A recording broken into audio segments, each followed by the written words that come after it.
माता सीता जब विवाह कर कर अयोध्या में आई, अवधपुरी में माता जानकी आई, पर 8 रात्रि तक माता जानकी ने अवधपुरी का भोजन नहीं करा, अयोध्या का भोजन ग्रहण नहीं करा। क्यों? दशरथ जी ने जाकर कहा, बहुरिया क्या बात है, तुम अवधपुरी का भोजन क्यों नहीं करती हो?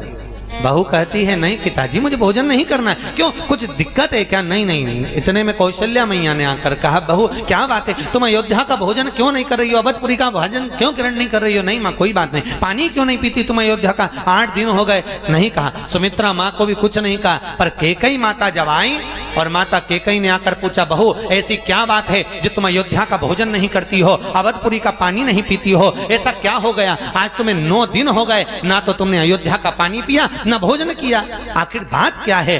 तब माता सीता ने कहा, माँ मेरे पिता जनक जी कहते हैं, और जनक जी कोई साधारण नहीं थे, संतों के भी संत जनक महाराज थे। माँ मेरे पिता जनक जी कहते हैं, जिस घर में भांजे की हत्या हुई हो उस घर का ना तो पानी पिया जाता है ना भोजन किया जाता है। कैकेयी ने कानों पर हाथ रख लिया, कैसी बात कहती है, तो इस अवधपुरी में किसने भांजे की हत्या कर दी?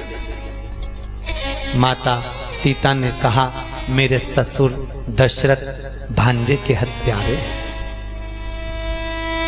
अग्नि की तरह बात पूरी अवधपुरी की ओर फैल गई, और अयोध्या में जब दशरथ जी के कानों में शब्द गया कि मेरी बहू ने मुझे पर भांजे की हत्या का दोष लगाया है, तब दशरथ जी को वो चरित्र याद आ गया। जब पहुंचा सरयू तीर भरन को नीर, विपत्ति का मारा जल भरने गया बेचारा। श्रवण पानी को आया था, वो जल में तुम भी डुबोया था, अरे धोखे से मारा बाण कलेजा फाड़ा, जल भरने गया बेचारा। तब श्रवण कुमार ने शब्द कहा था दशरथ जी को देखकर, मामा जी भेद बता देना, पितु मात को नीर पिला देना, मेरे पांव पड़ी जंजीर हुआ अंधियारा, जल भरने गया बेचारा। तो श्रवण कुमार का शब्द सुना दशरथ जी ने कहा, तूने मुझे मामा कैसे कह दिया?